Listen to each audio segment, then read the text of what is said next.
Hi friends, ಎಲ್ರಿಗೂ ನಮಸ್ಕಾರ. ನಾನು ನಿಮ್ಮ ಪವಿ ಮಹಿ.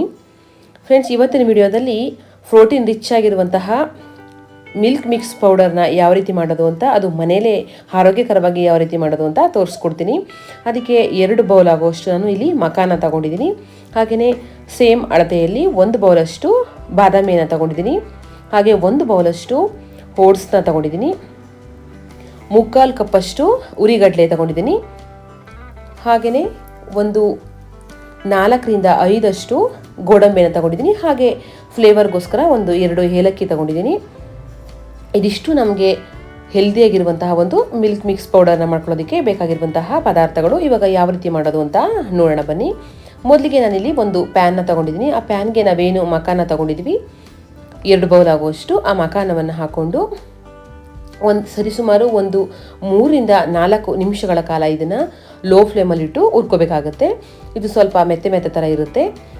ಚೆನ್ನಾಗಿ ಕ್ರಿಸ್ಪ್ ಆಗಬೇಕು, ಅಲ್ಲಿವರೆಗೂ ನಾವು ಇದನ್ನು ಹುರ್ಕೋಬೇಕಾಗತ್ತೆ. ಐ ಫ್ಲೇಮಲ್ಲಿಟ್ಟು ಹುರ್ಕೋಬಾರ್ದು, ಬೇಗ ಸೀದೋಗಿರೋ ಥರ ಆಗಿಬಿಡುತ್ತೆ. ಬಟ್ ಬೆಂದಿರೋದಿಲ್ಲ ನೋಡಿ. ಕೈಯಲ್ಲಿ ಈ ಥರ ನಾವು ಮಾಡಿದ್ರೆ ಪುಡಿ ಆಗಬೇಕು, ಅಲ್ಲಿವರೆಗೂ ನಾವು ಇದನ್ನು ಹುರ್ಕೋಬೇಕಾಗಿದೆ. ಚೆನ್ನಾಗಿ ಹುರ್ಕೊಂಡು ಇದನ್ನು ನಾವು ಒಂದು ತಟ್ಟೆಗೆ ಹಾಕೋಬೇಕು. ಇದನ್ನು ತಣ್ಣಗಾಗಲಿಕ್ಕೆ ಬಿಡೋಣ. ಇವಾಗ ಅದೇ ಒಂದು ಪ್ಯಾನ್ಗೆ ನಾವೇನು 1 ಬೌಲ್ ಓಟ್ಸ್ ತೊಗೊಂಡಿದ್ವಿ ಆ ಓಟ್ಸ್ನ ಹಾಕೋಬೇಕಾಗುತ್ತೆ. ಇದೆಲ್ಲ ಸ್ವಲ್ಪ ಮೆತ್ತೆ ಥರ ಇರುತ್ತೆ ಈ ವೆದರ್ಗಂತೂ.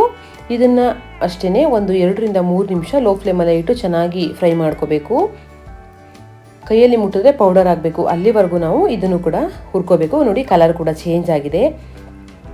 ಇಷ್ಟನ್ನು ಹುರ್ಕೊಂಡ್ರೆ ಸಾಕು. 2ರಿಂದ 3 ನಿಮಿಷ ಫ್ರೈ ಮಾಡ್ಕೊಂಡಿದ್ದೀನಿ. ಇವಾಗ ನಾವೆಷ್ಟು ಚೆನ್ನಾಗಿ ಫ್ರೈ ಮಾಡ್ಕೋತೀವಿ ಅಷ್ಟು ಚೆನ್ನಾಗಿ ಪೌಡರು ನೀಟಾಗಿ ಆಗುತ್ತೆ.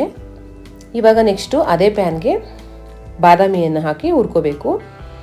ಇದನ್ನು ಅಷ್ಟೇ 5ರಿಂದ 6 ನಿಮಿಷನೇ ಹುರ್ಕೋಬೇಕಾಗುತ್ತೆ. ಚೆನ್ನಾಗಿ ಇದು ಒಳಗಡೆ ಎಲ್ಲ ಫ್ರೈ ಆಗಬೇಕು, ಅಲ್ಲಿವರೆಗೂ ನಾವು ಇದನ್ನು ಫ್ರೈ ಮಾಡ್ಕೋಬೇಕಾಗತ್ತೆ. ಮೇಲ್ಗಡೆ ಸಿಪ್ಪೆ ಎಲ್ಲ ಸ್ವಲ್ಪ ಕಲರ್ ಚೇಂಜ್ ಆಗಬೇಕು, ಅಷ್ಟನ್ನು ನಾವು ಹುರ್ಕೋಬೇಕಾಗುತ್ತೆ. ಇದನ್ನು ಸ್ವಲ್ಪ ಉರಿತಾ ಇರುವಂಥ ಒಂದು ಮಧ್ಯೆ ಟೈಮಲ್ಲೇ ನಾವೇನು ಗೋಡಂಬಿಯನ್ನು ತಗೊಂಡಿದ್ವಿ ಆ ಗೋಡಂಬಿನ ಕೂಡ ಇದಕ್ಕೆ ಆ್ಯಡ್ ಮಾಡ್ಕೊಬಿಡಬೇಕು. ಇವಾಗ ಚೆನ್ನಾಗಿ ಇದನ್ನು ಫ್ರೈ ಮಾಡಿಕೊಂಡು ನಾವೇನು ತಟ್ಟೆಗೆ ಹಾಕಿಟ್ಕೊಂಡಿದ್ವಿ ಅಲ್ಲಿಗೆ ಹಾಕಿ ಇದನ್ನು ಕೂಡ ಹಾರೋದಕ್ಕೆ ಬಿಡಬೇಕು. ಇವಾಗ ನಾವು ಹೊರಗಡೆ ಅನೇಕ ಬಗೆಯ ಪೌಡರ್ಗಳು ಇದ್ದಾವೆ, ಅದನ್ನು ತಂದು ಕೊಡೋದಕ್ಕಿಂತ ಈ ಥರ ಮನೆಯಲ್ಲಿ ಹೆಲ್ದಿಯಾಗಿ ಮಾಡಿಕೊಟ್ರೆ ಮಕ್ಕಳು ಇಷ್ಟಪಟ್ಟು ಕುಡಿತಾರೆ. ನನ್ನ ಮಗನೂ ಕೂಡ ಇಷ್ಟಪಟ್ಟು ಕುಡಿತಾ ಇದ್ದಾನೆ.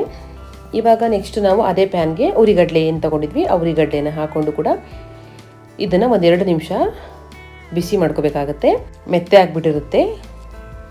ಹಾಗಾಗಿ ಇವಾಗ ಇದನ್ನು ಫ್ರೈ ಮಾಡಬೇಕಾದ್ರೆ ನಾವೇನು 2 ಏಲಕ್ಕಿ ತೊಗೊಂಡಿದ್ವಿ ಅದನ್ನು ಕೂಡ ಇದರೊಟ್ಟಿಗೆ ಹಾಕ್ಕೊಂಡು ಜಸ್ಟ್ ಫ್ರೈ ಮಾಡಿಕೊಂಡ್ರೆ ಸಾಕು, ಚೆನ್ನಾಗಿ ಪೌಡರ್ ಆಗಲಿ ಅಂತ. ಇದು ಕೂಡ ಅಷ್ಟೇ ಫ್ರೈ ಮಾಡ್ತಿದ್ದಂಗೆ ಸ್ವಲ್ಪ ಘಮನೂ ಬರುತ್ತೆ, ಕಲರ್ ಕೂಡ ಚೇಂಜ್ ಆಗುತ್ತೆ ಉರಿಗಡ್ಡೆ.